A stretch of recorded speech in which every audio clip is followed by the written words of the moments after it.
Ujambo mtazamaji wa Kishamba TV, kuna siku hii ya leo nimepata nafasi ya kumtembelea Advocate Alois Komba. Tutakuja kuzungumza naye kuhusiana na masuala mbalimbali ambayo yanaendelea kwa sababu yeye ni mbobevu wa sheria pia katika upande wa michezo. Atupatie ufafanuzi wa hiki ambacho kinaendelea kwa upande wa TFF, bodi ya ligi pamoja na Young Africans kuhusiana na mchezo wa derby ambao uliahirishwa mpaka sasa hivi. Yako yanazungumza mengi kweli kweli, ikitajwa Young Africans wanakwenda CAS kwenda kutafuta haki yao kwa uzuri kabisa, lakini pia tulishuhudia rais wa TFF Karia akitoa kauli ama msimamo, hivyo pia bodi ya ligi wakitoa msimamo wao kupitia kwa mwenyekiti wa bodi Mzee Steven Mguto kuhusiana na jambo hili ambalo linaendelea. Karibu sana. Jina langu ni Teddy Tino, nyuma ya kamera yupo Adamu Almasi. Kwema? Asante sana. Nafurahi kupata fursa hii kuongea na Kishamba TV. Mmekuwa mkifanya kazi nzuri sana hasa upande wa michezo, na kuna haja kweli ya kuzungumzia mustakabali wa mambo ambayo yanaendelea, hasa mpira wa soka ambao unapendwa na Watanzania wengi, wadau wengi, na hasa katika hali ya sasa hivi iliyojitokeza hii ya kutofanyika dabi katika raundi ya pili, kwamba Machi 8 ilikuwa ichezwe mechi ya Simba na Yanga, lakini baadaye iliahirishwa, na tunasema iliahirishwa katika dakika za mwishoni kabisa, kama ambavyo baadhi ya watangazaji wanasema sasa jioni. Kwa hiyo ile ikaleta shida, na imeleta shida sio tu kwenye mambo ya mpira, imegusa uchumi wa nchi, imegusa wadau wengine, wafanya biashara, imegusa. Kwa hiyo ni swala ambalo wakati fulani huwa najiuliza kwa nini tunajimilikisha sisi watu wa mpira tu. Wakati fulani tupate muda wa kuwauliza, kwa mfano waliojiandaa kufanya biashara za usafiri kutoka mikoani, kutoka nje ya nchi. Mimi marafiki zangu wawili walikuwa wanatoka Swaziland, wapenzi wazuri wa Yanga, moja Yanga mwingine Simba, washasafiri, washakuja hapa, washafikia kwenye hoteli ambayo ilikuwa wameshapangiwa, na walipanga wangekaa kama siku 3. Ile hoteli sasa imekosa mapato kwa sababu wale watu ilibidi wakae siku moja au mbili wageuze, hawajui hawezi kurudishiwa kwa namna ambayo imeonekana, masuala ya ticket. Lakini vile vile wafanyabiashara wa kawaida waliojiandaa wakati huo, sasa hivi mfungo mtukufu wa Ramadhani, watu walikuwa wameandaa futari, na hali ambayo ni kubwa. Kwa hiyo tunasema kwamba kwa sababu masuala ya mpira na michezo ni biashara kubwa, na kwa jiji la Dar es Salaam kwa siku ile, ingekuwa majiji ya wenzetu duniani wangekuambia jinsi rate ya mapato yalivyoshuka, wangekuonyesha jinsi ambavyo hata masuala ya kodi yalivyoshuka. Yani mimi huwa nashangaa wakati fulani kwa nini TRA haizungumzi, yani ijiulize kwamba kama kweli wanaolipa kodi wote na hasa wafanyabiashara wakubwa kama Dar es Salaam, matumizi ya siku hiyo yangelipiwa kodi, ingeonekana.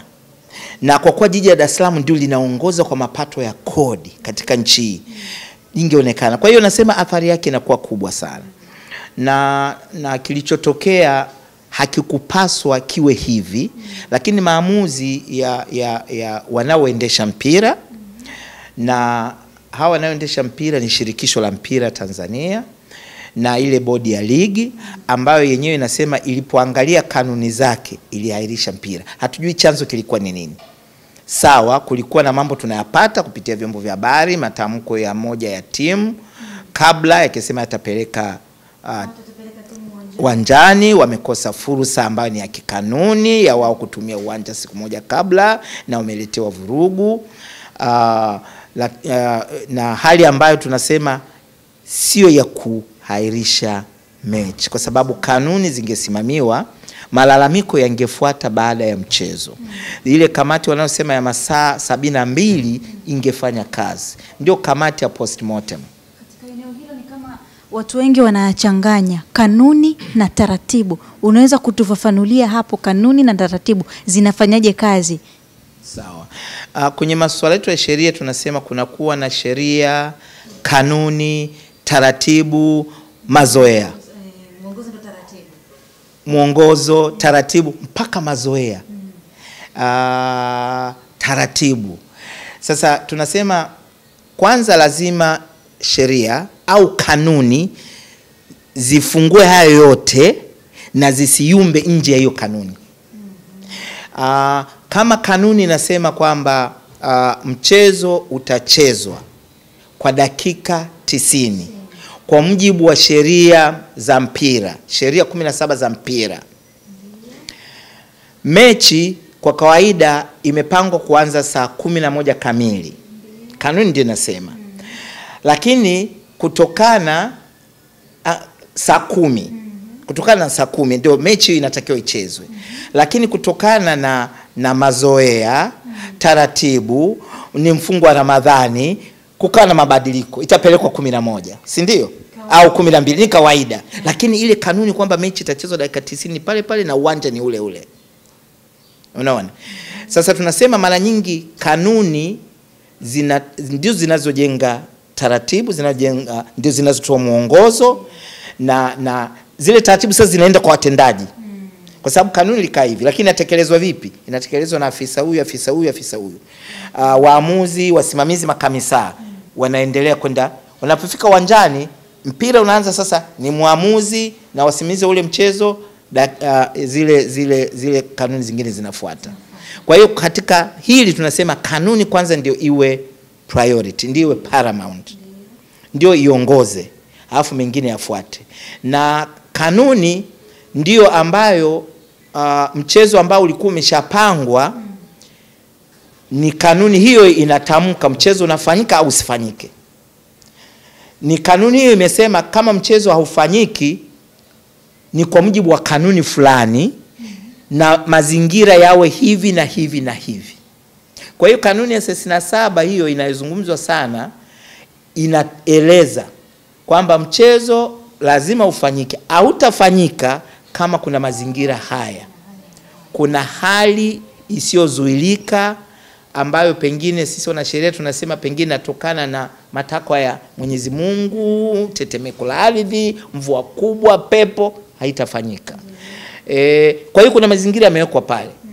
Sasa yale mazingira sisi tunasema wengi wetu tuliosoma ile kanuni kwenye kuahirishwa mechi ya Yanga na Simba ya tarehe 8 hayakuwepo. Wametoa mwongozo kuhusiana na kile ambacho walikifuata pao kupelekea kuahirisha ile mechi bodi ya ligi kupitia kwa mwenyekiti wa bodi. Moja hapo kitu ambacho alikizungumza, kulikuwa kuna viashiria vya rushwa na ndio maana wakaahirisha mechi. Sababu hii inaweza tunasema haiwezi kuwa na nguvu, na inatakiwa sasa ndio mechi ifanyike, hilo lithibitike, wahusika wakamatwe, na matokeo yakionekana yamehusisha rushwa yatatenguliwa, yatapitiwa. Kwa hiyo lazima kiashiria siyo nini haipaswi. Yaani mwisho wa siku masuala hayo kwanza inatakiwa pelekwe kwenye chombo kingine. Wao wanapoandaa mechi, masuala hata ya ulinzi na usalama wanashirikisha. Ndio kwa maana hata juzi nimejiuliza vyombo vya ulinzi na usalama sitakiwa vitoe tamko kwamba kulikuwa labda vyenyewe vijasema lote, inaonekana vilikuwa tayari mechi ifanyike. Vyombo vingine kama vipo vinatakiwa vishirikishwe vyote kwenye mechi kubwa kama ile. Maki ile ndio mechi ambayo inatoa taswira ya mpira wa nchi. Hata mnaposema ligi ipo ya 4, sehemu kubwa wamekuwa kiangalia ile vibe inayokuwepo kwenye dabi kwa Tanzania ni kubwa mno. Kwa hiyo mimi sidhani sasa haipo kwenye kanuni. Yaani ile hali si kutakuwa na nini haipo kwenye kanuni. Na tunasema kwamba hata kama kuna mazoea au kuna utamaduni au practice kwamba kuna masuala yanaweza kufanya mchezo, hayajawahi kutokea, hayajawahi kufanyika namna hiyo. Sawa. Yanga wanadai alama 3, wameshajibiwa bodi ya ligi kwamba hakuna alama 3, wajiandae kwa mchezo ujao. Wanakwenda kasi. Kimuongozo imekaaje? Kwa sababu tunafahamu mpaka upewa alama 3 lazima kuwepo kuna waamuzi, taratibu zingine za mechi zimefanyika, mpinzani wako hajafika uwanjani, mwamuzi amemaliza mechi, ndiko ambako utapewa alama 3, kama juzi ambavyo tulishuhudia kwa Al Ahly na Zamalek kule nchini Misri. Upo sahihi, ni kwamba mchezo wa mpira unafanyika ukiwa umekamilika kila kitu, na mazingira ya kuahirisha mechi ambayo ilithibitishwa asubuhi, mchana ikaahirishwa. Issue ni kwamba ile notice ya kuahirisha mechi ilifikia vipi vilabu husika zaidi ya sisi watu wengine. Waliandikiwa moja kwa moja, walipigiwa simu viongozi, hiyo Yanga hawaja disclose, bodi ya ligi disclose. Yani bodi ya ligi haijasema ujumbe wa kuahirisha mechi tuliufikisha vipi kwa Yanga na Simba, na Simba na Yanga hawajasema ujumbe wa kuahirisha mechi tuliupata vipi rasmi. Kuna mambo mengi hayana uwazi sana. Yes, hayakufanyika. Kuna vitu vingi havipo sawa, lakini tunasema utayari wa mechi kuchezwa uwanjani haukuonekana. Yani kama Yanga baadaye waliamua kupeleka mechi, je, walikuta match officials wapo, waamuzi wapo, makamisa wapo, waliwakuta uwanjani? Na wao wakapigiwa filimbi waje uwanjani, halafu iitwe timu nyingine, kwanza wasubiri dakika 20 kuhusu timu nyingine, na timu nyingine isipofika wao wapewe pointi 3. Hiyo process mimi sijikuiona. Kama wanasheria sikuiona, lakini kama mtu mwingine yote tukuiona. Kulikuwa na hilo swala mechi kuahirishwa lingine. Na je, hata kwa sababu mpira kuna watazamaji, na uwanja ulishajaa uwanjani, na watu waliokatiwa tiketi walishaingia. Watu wengi walipojulishwa mapema kuingia uwanjani, wengi walishaingia, na baada ya hapo ndipo wakatolewa. Baada ya hapo wakatolewa nje. Kwa hiyo kuna hiyo sintofahamu ambayo sasa upande wa Yanga wanasema hapana, sisi tunaelewa kwamba tayari ile ilikuwa ndio mechi, na tulikuwa tukaingia uwanjani, na tulikuwa tayari mechi ichezwe. Sasa evidence na ushahidi sio kuthibitisha hilo ni gumu sana. Taarifa rasmi, swala langu walipewa taarifa rasmi, kwa sababu kama hakupewa taarifa rasmi, wao walikuwa tayari kwa mechi na waliingia uwanjani kwa mechi. Nadhani hiyo ndio ambayo wanaishikilia wao. Na unadhani wako sahihi kuelekea kwenda kasi? Swala sasa la kasi, nasema kwamba sio kuwa sahihi.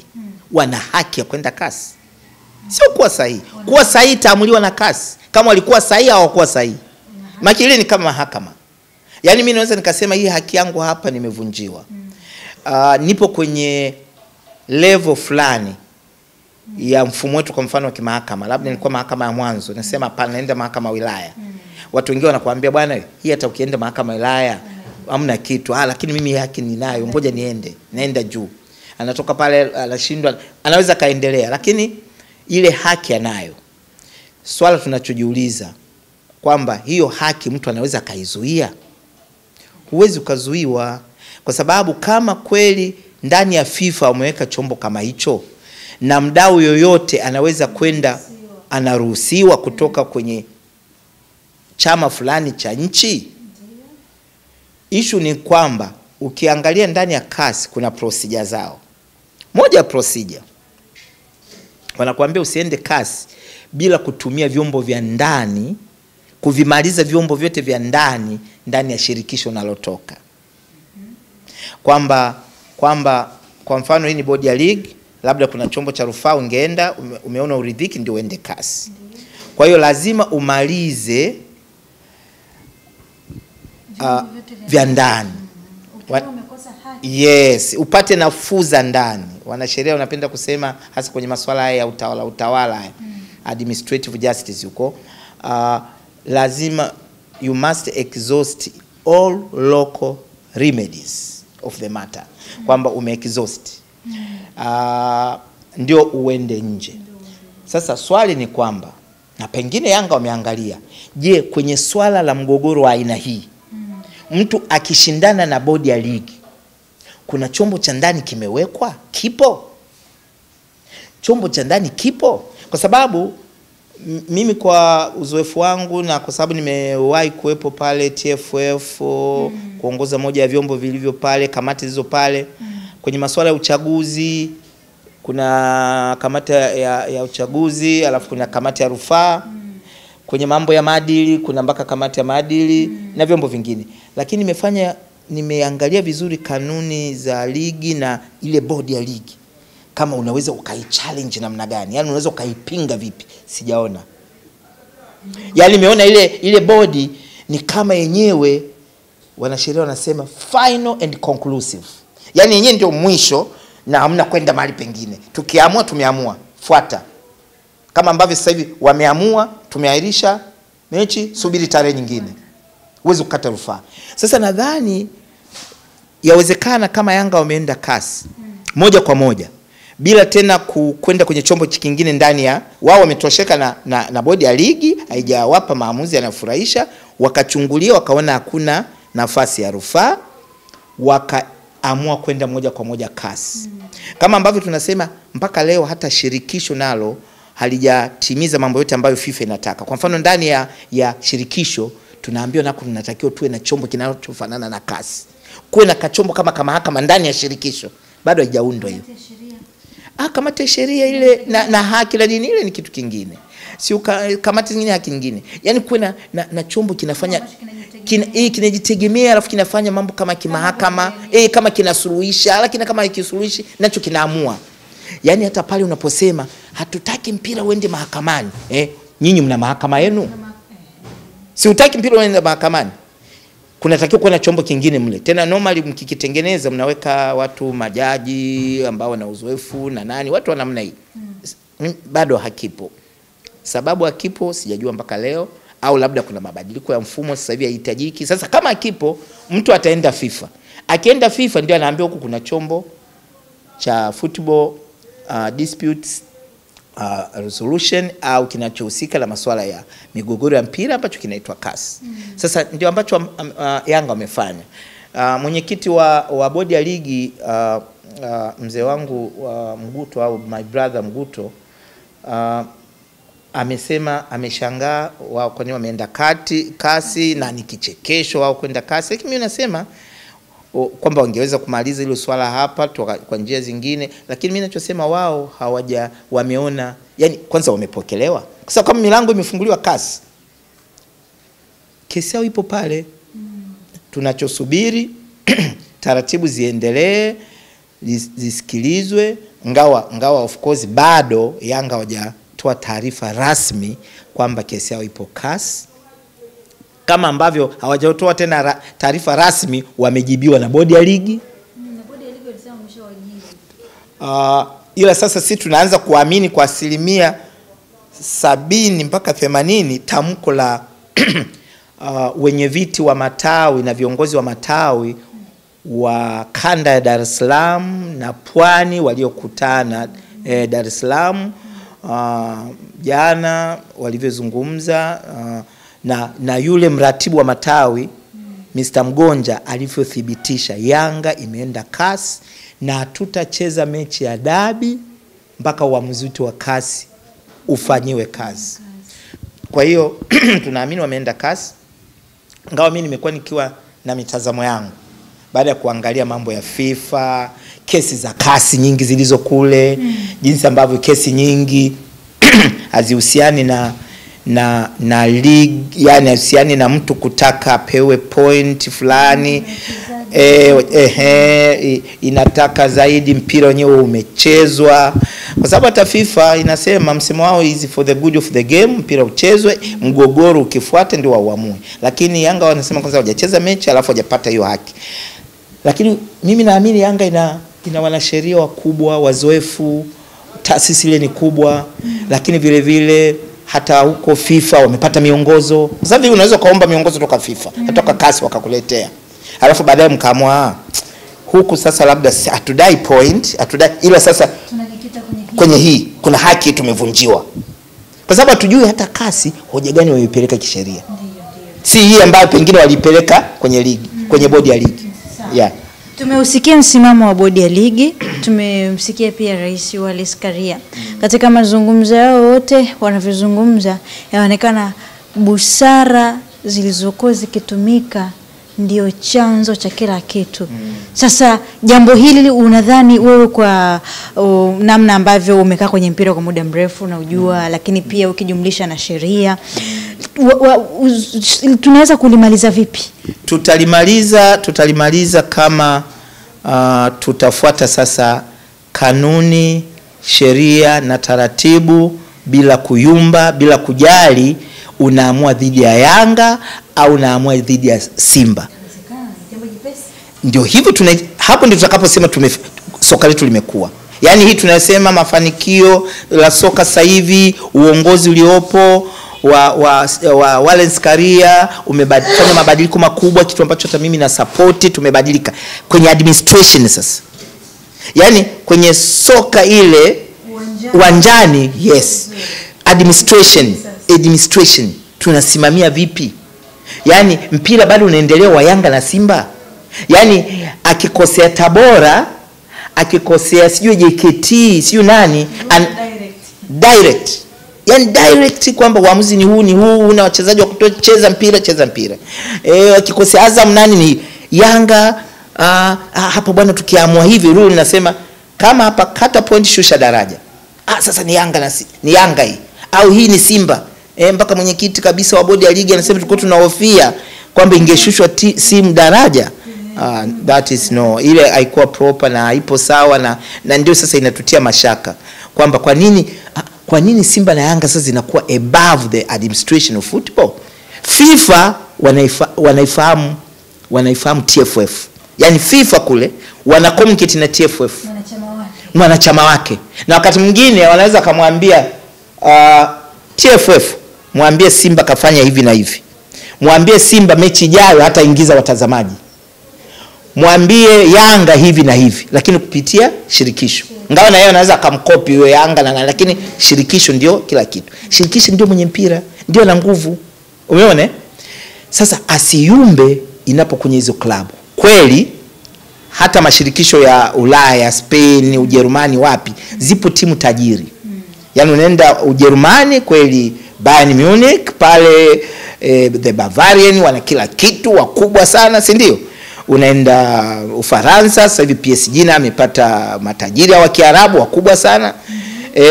Ukienda Uingereza of course wapo wakubwa kadhaa. Unaona si mkubwa mmoja. Unaenda Spain the same, lakini ukubwa wao wanufaike kwenye mapato wanachochangia. Yaani kama Uingereza timu zile 20 zile wanasema wale wadhamini wale wanatoa kufuatana position iliyopo asilimia, si ndio? Ile sawa. Unaona? Kwa hiyo hata fedha toka Sky TV au kutoka nani watawapa, lakini kanuni za mpirani zinafuatwa. Tufikie hapo, na hiyo itawafanya hata waamuzi wetu watakuwa na confidence. Yaani watakaposema leo anachezesha Yanga na Simba, hapigiwi simu, hapewi maangalisho mengi. Mimi nilikuwa TFF pale, ukiwa na jambo fulani kubwa unashangaa unaangalishwa. Wakubwa wanakuambia bwana sasa hivi una kesi hii, unashughulikia kwenye unajua sasa hivi unaenda kusimamia Coast Union. Sababu wale wana mangushi pale bwana, uwe makini. Bwana. Leo bwana uchaguzi. Kwa nini?